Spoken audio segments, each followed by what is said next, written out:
Welcome, everyone, and thanks for joining us on this wonderful webinar today. So let's just talk a little bit about cybersecurity. So I love this quote that it takes 20 years to build a reputation for a company and just a few minutes of a cyber incident to ruin it. And I'm sure you've seen some headlines over the past few years for these big companies that have experienced this, that they've been in business for a long time, pretty reputable organizations, and then all of a sudden they have a breach, and that's all anyone can think about. So this is, obviously becoming more and more of a challenge for both big businesses as well as small businesses as well. And obviously, I think that's why you're here today for this webinar. So before we dig into the actual elements of cybersecurity and threat, let's talk about what it is exactly. So the actual term, it's a bit of a buzzword, but it actually existed since 1994, but we really only started hearing it in the mainstream in 2010. It's actually not really widely agreed to in terms of a definition. Some people actually still use the term information security. Some people think of cybersecurity as a subset of information security. Some people think that they're one and the same. Some people just think cybersecurity is a new word for computer security or network security. Anywho, for the purpose of this webinar, I want to define it as the practice of ensuring the integrity, confidentiality, and availability of your business information. And also, on a more technical perspective, the ability to defend and recover against accidents or incidents. And this could be anything from hard drive failures to power outages and from attacks from adversaries. So let's dig into why we want to do that. So why does cybersecurity really matter? Well, I think really it comes down to the money. So let's look at some of the figures from our recent Cybercrime 2017 report. Cybercrime damage is going to cost about $6 trillion annually by 2021. To deal with all this cyber damage, cybersecurity spending is going to exceed $1 trillion between 2017 and 2021. The human attack surface is going to reach 6 billion people by 2022. What that means is the amount of people actually on the internet. So actually right now, as of 2017, there were 3.8 billion internet users, which is about 50% of the world's population. So they're forecasting that that's going to jump up to, like I said, 6 billion, and by 2030, they're suspecting it's going to be 7.5 billion internet users. And that the big one we are hearing around today of ransomware, that's actually going to continue to rise, and that the cost for ransomware will cost 11.5 billion in 2019. And that I found this is a great stat and kind of scary from a business perspective, that businesses will continue to fall victim to ransomware at a rate of as an attack every 14 seconds by the year 2019. So that's pretty scary in terms of, and I put that out there because obviously money makes a difference, but it's also in terms of how prevalent this is going to be in the future. It's not going away. So what can we do to actually protect ourselves from this? Well, and that's what this webinar is all about. Most of it is education and awareness. So we're going to get started by just talking about, at a high level, what cybersecurity or threats are. So every internet user, I think any user, whether they're young, old, or in business, should understand this sort of basic concept, that there are different types of breaches and threats that exist out there. So the hackers, which are the bad guys, they're always looking for weaknesses and vulnerabilities. And basically, in terms of your computer, there are 3 different ways that they can find these vulnerabilities. There's physical vulnerabilities like the hardware. So either actually getting to your laptop or computer and putting in a USB drive, or getting in through your router, sort of physical hacking type of thing. There's software hacking, which is kind of finding holes in the software to try to trick your software into doing things it's not supposed to, or trick your laptop into not recognizing software that's not supposed to be there. And then the biggest component that they like to exploit is the human component. So this is where they like to play up the fact of disguising stuff to make it look like something you trust, you believe in, and basically it's to elicit a response, whether it's clicking on something and opening up some viral software, or going to a website and giving away your information to people that you didn't think you're giving it away to. So there are lots of different cybersecurity threats. These are sort of the most common ones. We're going to talk about some of these today. So overall, sort of data loss and compromised data is a big issue. Ransomware, which I just talked a little bit about, and we're going to talk about a little bit more today. we're going to talk about this one's actually becoming more and more of an issue, and I've seen some samples, and they're actually quite scary in terms of the type of genuine, like the emails look so genuine that I would say as an employee, I would struggle to know whether or not this is actually coming from someone in my organization. And that's sort of basically impressions of executives and managers. So hackers are trying to trick people within a company to give away information. It's kind of scary. Social engineering attacks, so that's a bit of an umbrella, and we'll talk a bit about what falls within that. Viruses and also physical incidents are also on the rise as well. So in order to protect you and your company from cyber breaches, I would recommend basically 3 sort of areas that we're going to look at. The biggest one is awareness and education. Knowing what the threats are, what to look for is a big key into making sure that you don't fall victim. 2 is sort of, the software and the hardware pieces. Are you making sure that your software is safe and secure? Is your hardware safe and secure? And then having the knowledge and expertise, understanding, making sure that you're up to speed with the newest threats that are out there, and also do you have people on your team or in your business to help you that are knowledgeable about this type of stuff in case you do have an issue like a ransomware incident, or to help set up your business in a way to be better defended against these types of threats. So let's talk a little bit about, before we jump into the awareness and education portion, that cybersecurity really is everyone's responsibility in a company or in personal life. But the problem when you have this is when security is everyone's responsibility, it quickly becomes no one's responsibility. And part of running an effective cybersecurity program in your company is making sure that people have an adequate amount of knowledge to do their job effectively, and also to serve as like the first line of defense. So this is why at least having a basic security awareness, terminology, what to look for is a great place to start. And that's what we're going to cover in today's webinar. So let's talk about some of these big threats that I mentioned earlier and what they're about and what to look for. So social engineering attack. This is sort of like an umbrella statement that covers any kind of attack that relies on human interaction and involves tricking people into breaking sort of their normal security procedures. So they're trying to exploit things of the human psyche, and they find different ways to do that.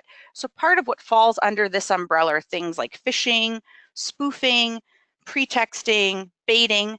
So we're going to talk a lot more in this webinar about phishing and spoofing, but I'm just going to give you a little bit of a definition for pretexting. So pretexting is a technique where, unlike phishing, which we're going to talk more about, is about sort of exactly like phishing, like with fish, but with a PH, is when you try to lure people in to click on something to divulge their information. Pretexting is like that, except it requires a lot deeper trust levels. So here's an example: is if a hacker discovers that a company deals with an insurance company, insurance claims for healthcare, if they find out who that healthcare company is, they know that, oh, okay, as part of this, they generally have to be compliant with certain regulations. So if the hacker knows what these regulations are, they could set up an email that they would send out to employees, basically from the government, saying that in order to comply with this regulation, they have to click on this company link and sign in and use their credentials.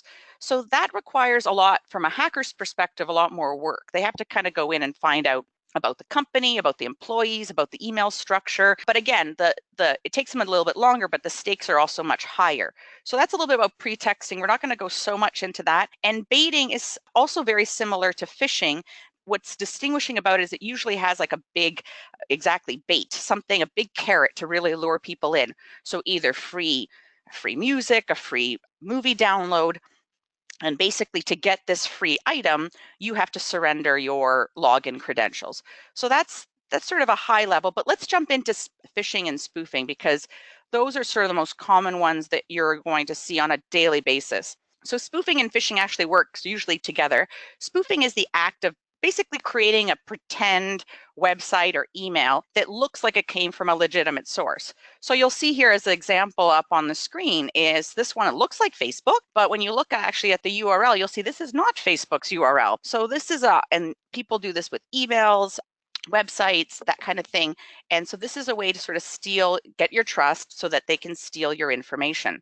And as I mentioned, spoofing usually works together with phishing. So this is the most common threat technique used by hackers because it's really easy for them to execute, requires pretty little effort, and they can hit many hundred thousands of people. And again, they might not trick those hundreds of thousands, but they might trick one or two, and then they go from there. So Phishing is the act of basically using fake emails, text messages, websites, like I just showed you with the spoofing element, to elicit a response. So this could be a combination of sending you an email to click on it to go to a website and log in so they could steal your login credentials. It could be clicking on an email, going to a place to put in your credit card information. That'd be scary. Also, even just putting in information. They send you an email saying, hey, we need your address or something because we need to confirm it. So things like that. There's just basically a way to get your information through trickery. So the way you avoid being a victim of phishing and spoofing is, first and foremost, is stop before you click. Before I even go to number one right here,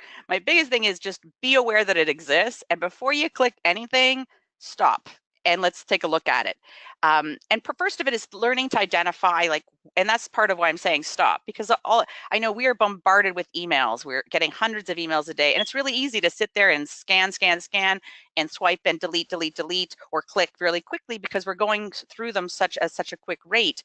But this is where it's really important, especially with, I'd say, anything that's asking you for your information, something that seems like a company you trust, like Amazon, PayPal, banking, anything. Don't click on it until you do these checks, okay? So first and foremost, you're going to take a look at it to see, is the name and the email correct? You're also going to check the link. And the way you do that is if you hover over the actual URL in the email address, you'll see the URL come up. And obviously, if it's Amazon, it should have an www.amazon.com type address, not some other kind. Another thing you should look for as well, and I found this in tons of the emails that I've received, is poor spelling and grammar. Now, a lot of these spoofing and phishing schemes come from abroad, and English is not their first language, so they'll usually take an email, an actual letter that they might have found, and alter it a bit. Again, their grammar and spelling is not correct, but they don't care. They put it in there anyways. And I find that interesting because people need to keep in mind that big companies like Amazon, like PayPal, like all these big companies, they have people on staff that it's their jobs to write emails and letters and make sure that they're perfect and the grammar is perfect. There is no spelling errors. Not to say that they don't have mistakes occasionally, but for the most part, they will be perfect. So if you're getting some weird email that has like very obvious blatant spelling mistakes from some big organization, definitely a flag that this is probably not a real email. Also, something to look for is threatening wording. So because they want to elicit a response from you. So you'll see emails like urgent action required, your account will be closed, your account's been compromised, because they want to play on that anxiety to get you to respond and just react and click on it. In this example that I have here, you see refund, you're like, ooh, I'm getting money? Great. So you just go in. Oh, all you have to do is provide a billing address. Perfect. But then it's like, wait a minute. Amazon has if they're providing me a refund for something, they have my address already on file. Why would they be asking me for it? So that's something to keep in mind. Here's a few other examples. So at the top here, you'll see it looks, the email itself looks like it's from PayPal, has the right branding, but you'll see up at the top, it's the actual spelling is like weird. It's billing at PayPal with an uppercase. If you actually go to PayPal's email address, it's lowercase. Another way to look at it, and again, you might not know that, but if you go on your own, another URL like to your Internet Explorer and type in www.paypal.com, you'll see up top that it's not pay and then pal uppercase, it's just PayPal lowercase. Another way you can look at it is by hovering. You'll see here they actually provide the link to make you feel like it's PayPal. But when you actually hover over it, it is not going to PayPal at all. It's going to some completely other address, some sort of catalog. Here's another example. Looks like a LinkedIn email address or email, but you'll see up at the top, it's coming from some different kind of person. And you'll also see here below that there's some weird coding embedded in the actual email that has nothing to, it's something in Australia actually, and it has nothing to do with LinkedIn. Some other ways to make sure that you're not a victim to phishing and spoofing. Like I mentioned before, just anything to do with banking, money, anything like that, don't click on it. And then, I've also found sometimes people like, oh, okay, I don't know if this is right, but they'll click on the link and it looks like their bank, but they're like, okay, I'll just go into my banking account anyways. And it's like, don't use any of the links provided in any emails to get to your bank. Always have that actually in your, type it into your actual Internet Explorer, your web browser yourself, because like that, you know for a fact that you're not being directed, because these these folks are very sneaky in terms of making these websites look and feel and behave just like the sites that you're used to going to. Another thing to keep in mind is making sure that you only enter sensitive data into secure websites. And the way you know that is by looking in the top of your browser, any of the browsers. Sometimes in some of them it's at the bottom, some of it's at the top in the actual URL area. At the top here, you'll see a little lockbox and it'll say secure. And you'll see when it's not secure, this will be unlocked. So that's still something to keep in mind as well while you're surfing and going to websites. Before you type in any personal information, if this is not locked down, don't do it. And as I said before, when in doubt, if anything seems fishy, odd, bizarre, just don't click on it. Actually, I want to mention one recently I've started noticing is a lot of like recruiting type spam emails that I've been getting where people are saying, hey, your resume, and I'm like, okay, even though I have no idea how they got my information, but somehow they know that I'm actively looking for work. And so somehow they've kind of, again, gotten smart about it and turned it around and said, oh, we have this job opportunity for you. And I was like, wait a minute, I didn't apply there. And I checked the URL and it was going to some weird place in like, I think in Czech Republic or something. And so there was something, anyways, they're getting much smarter and much more intelligent. So if anything just seems odd or off, like I said, just don't click on it. Just either delete it or put it aside and go and do your investigation on your own without clicking on any of the links. Here's another one that's very common, and it's been coming up both in Canada and in the US. And this one scares me a lot because, you know, at work, we're busy, you know, especially people in certain departments like payroll or HR, you know, they're bombarded with people asking for stuff. And I don't know, you know, if everyone would take the time or the moment to actually go, oh, and really check their emails to say, is this actually from so-and-so? So here's what's actually happening. These hackers are getting, again, they're doing their research. They're finding out who's in a company, who and this is, you know, easily. You can go to a website, find out who the leader is, because most companies have a page with who their executives are. So once they find out who the executives are, they create these emails with a photo, with the email address. It looks authentic.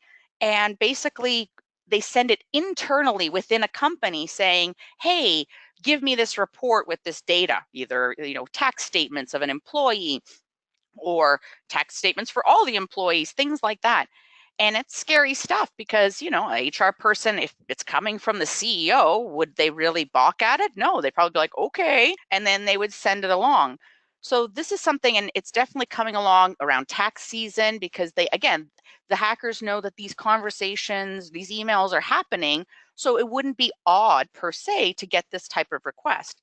So with this one, I definitely recommend that to avoid this, making sure employees are aware that this is happening, that this does happen, that their emails that come in, photos, everything looks like who it should be. Another part is also, you know, probably implementing some sort of a request for a policy for confirming sensitive requests. So, you know, maybe with people who deal with HR, financial, any sort of business reporting, maybe there's a sort of, I don't know, maybe there's a code word that you guys always use when you release certain information. Or maybe when people send in emails like this, if it's not common, you know, if it's, you know, for example, the CEO never emails you for information, all of a sudden you get an email from the CEO, I would maybe call his assistant and say, hi, just want to confirm. Again, not being a pain, I just want to confirm from security perspective. But again, having something, whether it's by word of mouth, calling the person, maybe there's a text verification, something to make sure. And another way is also maybe look at how you structure your email addresses, what information you put about your company online. You know, I understand that, you know, people want to put their leaders and stuff, but I guess, do you have to put all your employees out there? Is there value in everybody knowing who all your employees are? Maybe, maybe not. And also considering your email addresses. Some people, obviously, they want to make their email addresses as easy as possible, like first name dot last name at yourcompany.com. You know, maybe you mixed it up. Maybe it's the first two initials of the first few letters of the person's first name and their last name, something a little bit different. Again, you want to kind of mix it up to make it a bit harder for these hackers to get to you. Let's talk about ransomware. So ransomware, it's a type of malware that basically, once you get it onto your computer, it restricts your files and displays a message demanding payment. And unless you pay, the restriction will be removed. So they say. So there's basically two types of ransomware. There's a lock screen, which basically, you know, once it's in there, basically you get this thing on your screen that says, you have ransomware, and the stuff's in the background, but it basically locks down your screen and you can't access your computer in the background because of the ransomware. There's also an encryption version where basically it goes in the back end and encrypts your entire drive. And the only way then that you can get to access it is by getting the encryption code from them, and they want money for it. So both very, very scary events to go. Here's an example of one that you would get on your screen, and here they're asking for $300 worth of Bitcoin. Interesting. So my biggest recommendation is, I know it's very scary when this stuff comes popping up on your screen, is first and foremost is don't pay the ransom, because really they're meant to scare you, they're meant to intimidate you, and even there's a bit of a challenge, is some people have experienced, they've submitted the payment and they haven't guaranteed that their system has been regained access. So there's not this definite, like, you pay and then everything's back to normal. I would, consider your computer's been infected, do you have, again, this is having someone on staff or having a great IT person, support people to help you either to try to repair it, to get your data retrieved. And also part of it as well as, we've so many other reasons of why backing up your data is important. But I think this is another perfect example of why doing regular backups of your data is important. And I know for me, I personally do this on a regular basis. I back up all my laptop information on a physical, external, removable hard drive, because even though I do put stuff in the cloud, I do put stuff on other drives, I do find that having a physical hard backup is important for this very reason. Viruses. So viruses have been around for a long, long time. We've talked about them, but a lot of people don't know exactly what they are, what they do. They're basically a type of a malicious computer program that's either sent as an email attachment or you're sent to a place and you end up downloading it without knowing it, type of thing. And it infects your computer. And then it can also, depending on the type of virus, infect anybody in your contact list if it's one that distributes itself via email. And sometimes there's some viruses that actually just going to a website can automatically download the virus in the back end. You don't have to actually click on anything. Just going to the website itself starts the download in the back end. So these viruses, they really can do a range of damage. They can send spam. They can provide criminals with access to your computer, to your contact list. They can scan and look through your computer for information that it deems might want, like passwords, financial information. It could hijack your web browser. It can disable your security settings. It can display unwanted ads. And another thing too is sometimes when they're running, viruses can attach itself to different programs. And so when you end up working with different programs and other people are working, you could spread them to other people in terms of via the cloud. So, and that's the thing, the variation of viruses out there are huge. But thankfully, there are lots and lots of antivirus programs out there. There are free ones, there are paid ones. I personally believe you get what you pay for. So investing a little, again, this is your security of your data. So investing a little bit more and making sure that you have a decent antivirus. And then part of it too is making sure that your antivirus is up to date. I can't imagine how many people I've talked to who they have it, but then it expires and they're like, and I'm like, no, it's not. You have to actually go and make sure you pay and keep it up to date, because that's what they're doing. And these companies spend, their business is keeping up to all the hackers and all the variations of viruses that are going on out there. Now, even though you do have, antivirus, it can happen where you might get a virus. So there's some things you can kind of look for. I know even though I have an antivirus, I've had a few instances where I've noticed some of these things, and then I've gone and I've done a little update of my antivirus, and then I've run the antivirus again, the scan, even though it's supposed to be doing it automatically, and it's found it after the fact.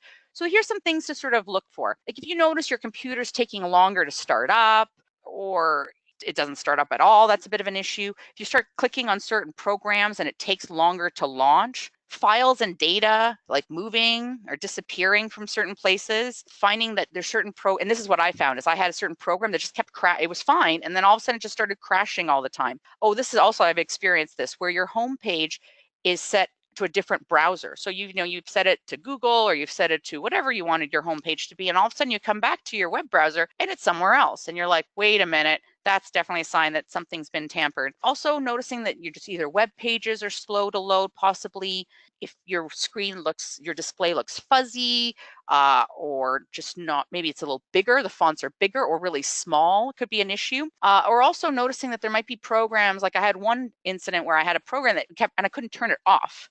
And I uninstalled it, it wouldn't let me uninstall. And that's when I knew that something has gone terribly awry and that there was some sort of virus that was locking down this software and not letting me uninstall it. But anything that looked kind of fishy, kind of suspicious like that, definitely, don't turn your eye, and definitely sort of either run your virus program, run a different virus program. That kind of stuff will definitely help. So we talked about, so this is that was the education portion, and understanding, what the types of threats are and how you can sort of identify them. And now we're talking about hardware and software. So the first part was more about from the human aspect. This is the back end. Now, obviously, as a human, you have the control to make sure that you have the right antivirus and the right hardware equipment and stuff like that. But this is more the manual stuff in the back end. So there's software threats. So we have malware, which I sort of mentioned, that it goes into your software, or it goes into your browser, or it goes into your operating system. Basically, it goes wherever they want it to go, and it alters stuff, and it can steal information. It can constantly feed information to the hacker on a regular basis. Lots of scary stuff with malware, like I said, because of the variation out there. Definitely important to have a good antivirus to prevent that. Trojan horses. Back in the early 2000s, there's sort of big influx of Trojan horses. They seem to kind of disappear for a while, but they're definitely coming back with a vengeance, so it seems. And basically, they seem, well, like it's like the history lesson of a Trojan horse. They seem like a legitimate piece of software. You think that you're installing something that you're supposed to be installing, but actually in the back end of this software, there is a bad piece of software. And so when it launches, very similar to malware, as you launch it, it basically populates in the back end, and it can do a variety of things. It could lock down your computer, it can share information, it can do all the various same things that a malware could do. And then there's another classification of spyware. So similar to malware, but spyware is specifically doesn't really want to alter things. It doesn't really want to like play around with your software. It really wants to just exist in the background and watch you and watch information. And it can either and send that watched information to whoever put it there in the first place. So again, it could watch your email. It can watch your web browser. It can watch many different things and send this information to whoever is the source of the spyware. I found that a lot of this spyware comes from like free downloads. It's usually in the back end. And sometimes you're actually consenting to it going in there, sometimes it's not. And I actually found a lot of spyware, because of its very nature, it's spyware, it's supposed to be sneaky and exist in the back end, doesn't always come up with virus scans. So there are a lot of virusware software applications out there that you can, some are free, again, some are not, and you can do a scan and just check to make sure that you don't have any kind of spyware running in the back end. And then there's hardware threats. So I know most of like cybersecurity, a lot of the emphasis is on the web and on the software being secure and all that kind of stuff. But there's also the hardware aspect of it. And people often forget about this, is that making sure, especially at home, is less of an issue, but in a work environment or moving your equipment from different locations, you always have to kind of be aware of the actual hardware threats. So cyber criminals, also work in physical spaces. Yes, in their different parts of the world, just coding spyware and other stuff. But there are people that are out there trying to physically get into computers. So either it's physically stealing a laptop, phone, a tablet, going into an office place and putting in a USB stick to either remove or add content to a device, walking by in public places. How many people I know when I go to Starbucks and I walk by, people on their laptops, on their phones and stuff, and I'm standing in line and I'm like looking at their laptop and everything that they're doing. I can see what they're typing, I can see everything. So are people being aware that people might be snooping, and also being aware that people have the ability to hack into webcams, Wi-Fi routers, and other accessories, that they could use those to watch you and therefore physically watch you put in your password and that kind of stuff and get access to your equipment or to your devices. I want to talk a little bit as well about old systems. So this is a question that sort of came in before the webinar, and as part of it, so the question was like, what do you think about running either computers running old legacy systems, or perhaps you have like an older computer because you have some old software that runs your production, and it only runs on Windows XP. And you don't want to upgrade it because it doesn't run on anything higher, so you keep this one computer running Windows XP. Well, there's a bit of a risk with that. So I'll give you a bit of just as a little story of warning. So last year, the UK National Health Service was basically shut down, completely shut down. Their whole health service was shut down by ransomware. And the problem was that the whole system, everybody was running Windows XP. And basically all the new patches for 2017 were not running. So they could not actually deal with the ransomware. So this was a big issue. So it wasn't just impacting one computer, it impacted thousands of computers. So with very few exceptions, like having this emergency patch, it was really expensive. They basically had to create their own patch, code their own patch. And Microsoft was like, sorry, we don't really support XP anymore.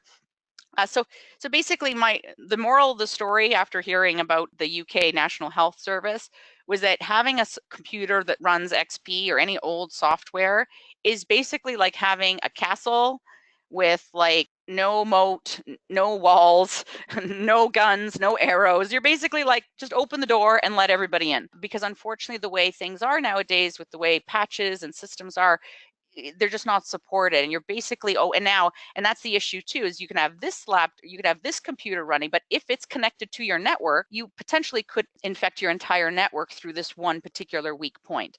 So that's just something to keep in mind. So some other things to keep in mind to make sure that you prevent any hardware or software compromises is making sure, like I said, regularly back up all your data. And my tip, definitely doing maybe a physical backup, like an external hard drive, making sure that all your hardware is running with the most current drivers. Like I said, people do this for a living. They spend time researching what the weaknesses are, what the hacks are, and they make sure that the drivers and the software and everything is all up to date and has no holes in it. Physically, like, lock down your equipment. So, maybe you've heard of people who put tape over their webcams when they're not using them, or if your laptop is at the office, do you have like a lock on it to make sure that no one can actually walk away from it?